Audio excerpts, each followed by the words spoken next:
¿Qué tiene que ver la Convención Internacional del Opio con la prohibición del cannabis? ¿Cómo es que una planta que durante milenios prestó tantos servicios a la humanidad pasó a ser prohibida por múltiples naciones alrededor del mundo? Bienvenidos a la tercera entrega de este especial llamado Mala Hierba, el negocio. Entre los siglos XVI y XIX, tanto españoles como portugueses introdujeron el cultivo de cáñamo en toda Latinoamérica. El interés del pueblo europeo se centraba en la extracción de fibras que serían utilizadas para la elaboración de telas. Por otro lado, la mano de obra esclava veía en el cannabis las propiedades psicoactivas que este representaba. La llegada masiva de esclavos al Brasil se registró a partir de la segunda mitad del siglo XVI. Sin embargo, por esta misma época, en Santo Domingo, Cuba, Puerto Rico y Jamaica ya existía un flujo de más de 4.000 esclavos anuales. Entre 1838 y 1917 llegaron más de medio millón de indios a trabajar en las plantaciones de azúcar ubicadas en Jamaica, Trinidad y Guyana. Con ellos traían plantas de cannabis índico, que sembrarían en estos países caribeños y que utilizarían con fines recreativos.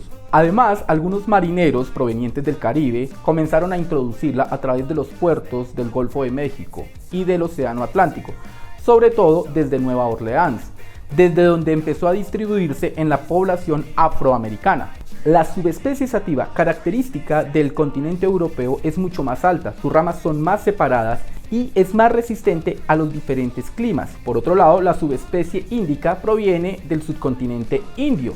Es más pequeña, mucho más frondosa, pero es menos resistente a los cambios climáticos.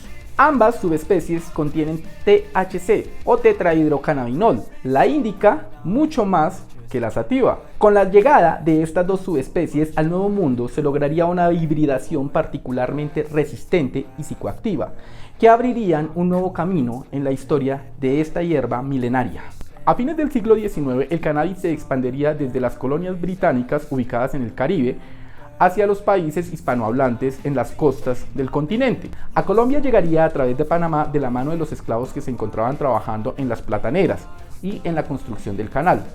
También llegaría a través de Barranquilla y el puerto de Santa Marta. En 1856 estallaría la Segunda Guerra del Opio, que duraría hasta 1860. Sus causas fueron los intereses comerciales que crearon el contrabando británico de opio. De Inglaterra se embarca en una guerra con China, donde China termina perdiendo esa guerra. La derrota china en las dos guerras forzó al gobierno a tolerar el comercio de opio. Los británicos coaccionaron a los chinos para firmar los tratados desiguales, abriendo varios puertos al comercio exterior. Pierde a Hong Kong y se empieza a constituir un régimen internacional, porque eso embarcó al mundo en una guerra para esa época. Es notable que los británicos adoptaron políticas diferentes frente al cannabis en los distintos dominios. El verdadero interés de la corona era lucrarse del cannabis, pero en aquellos lugares en que ya existía una política bien definida frente a la droga, prefirieron respetarla. La India y Egipto ya tenían unas normas cuando llegaron los británicos, y estos se encargaron de administrar esa tradición heredada. Mantuvieron y perfeccionaron el sistema de licencias e impuestos recibidos de los mongoles, lo cual les permitió grabar y lucrarse de la droga. En el Caribe, donde su control era mayor, los británicos no tuvieron que hacer concesiones a las normas locales e impusieron la política de su preferencia. La primera vez que se mencionó en un escenario internacional fue cuando Estados Unidos extendió una invitación a lo que sería una conferencia internacional del opio, la cual tendría lugar en Shanghái, 1909.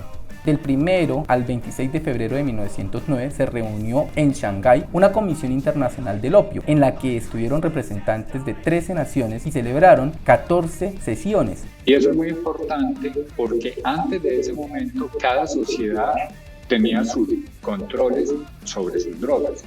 A principios del siglo XX, la cannabis sativa se plantaba en la gran mayoría del hemisferio norte. En esos años, la última oleada de inmigrantes a Estados Unidos venía desde México, y con ella empezaron a surgir sentimientos racistas y xenófobos. Los mexicanos han sido unos grandes consumidores de marihuana, y especialmente cuando migraron hacia Estados Unidos, pues eso fue más notorio, esa práctica cultural del consumo de la marihuana.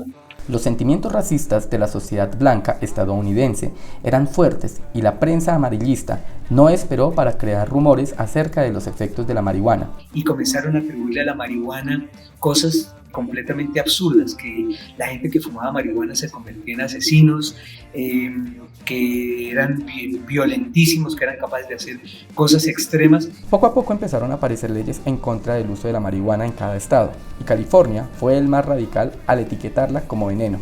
Y se creó una especie de FBI para perseguir a los que consumían marihuana, y les pusieron unas multas que eran de $400 al que encontraran con marihuana. A partir de allí empezamos a tener una serie de convenciones mundiales, y lo que empieza a pasar es que en las convenciones se empiezan a meter drogas, ¿cierto? Empiezan a hacerse listas, y en esa lista clasificarse las drogas. La convención determinó que el cannabis y las drogas manufacturadas que lo incluyeran en su composición solo podían ser producidas, comerciadas y usadas con fines médicos y científicos. Los estados que aún no tenían legislación sobre el cannabis aprobaron leyes destinadas a prohibir su posesión y consumo, incluso aquellos en que la droga no se usaba o no constituía un problema. Se empieza a configurar un régimen internacional de prohibición de drogas. Sin embargo, Estados Unidos, que desde un principio lideró el establecimiento del régimen internacional del control, se resistió durante mucho tiempo a aprobar una ley contra el cannabis, pues consideraba que su regulación debía de estar en manos de los estados. En América Latina, las regulaciones del cannabis también respondieron a preocupaciones raciales y socioeconómicas. A finales de los años 30 y comienzos de los 40, el consumo siguió aumentando a pesar de la dura legislación en Colombia. A pesar de que Colombia es el más grande productor de marihuana y de cocaína, de marihuana en América Latina y de cocaína en el mundo entero, Colombia no es el principal consumidor de estas sustancias en el hemisferio. Son Argentina, Chile y Uruguay. Y eso está relacionado con dinero, está relacionado con son los 3 países más ricos de nuestro hemisferio. México tuvo durante mucho tiempo un consumo promedio igual que Colombia y que Perú. Una de las principales consecuencias de la Segunda Guerra Mundial fue la conversión de Estados Unidos en una potencia hegemónica, lo que aprovechó para impulsar un régimen de control de drogas aún más restrictivo. La Organización de las Naciones Unidas quiso consolidar los diversos tratados que conformaban ese régimen, y tras un proceso que se inició en 1948, se acordó la Convención Única de Estupefacientes. Poco después de haberse firmado la Convención Única, se generalizó el uso del cannabis entre la población juvenil rebelde, primero en los Estados Unidos, país abanderado de la eliminación de la droga, y luego progresivamente entre las clases medias del resto del planeta. Aunque los cultivos aumentaron de forma exponencial para satisfacer la demanda estadounidense a finales de las décadas de los 60 y comienzos de los 70, ya existía un comercio importante para el consumo interno en Colombia. Colombia ha mostrado a través del tiempo un incremento progresivo del número de consumidores, pero ese número no es exageradamente grande, ese número está alrededor del 12%. De personas, incluyendo todas las edades, desde los 12 hasta los 65 años. El consumo de marihuana en Colombia no se extendió como un simple resultado del aumento en su uso en la contracultura estadounidense de los años 60. Los picos más altos están entre los 18 y los 30 años. El gran problema es que el 90% de los que consumen sustancias comienzan siendo menores de edad. Si te gustó este capítulo, te invitamos a que dejes tus comentarios, dale like y compártelo con todos tus amigos. Recuerda que estamos en YouTube, Facebook, TikTok, Instagram, y si quieres colaborar con nuestro proyecto, te invitamos a que nos sigas en Patreon. No siendo más, un abrazo y ¡chao, pelados!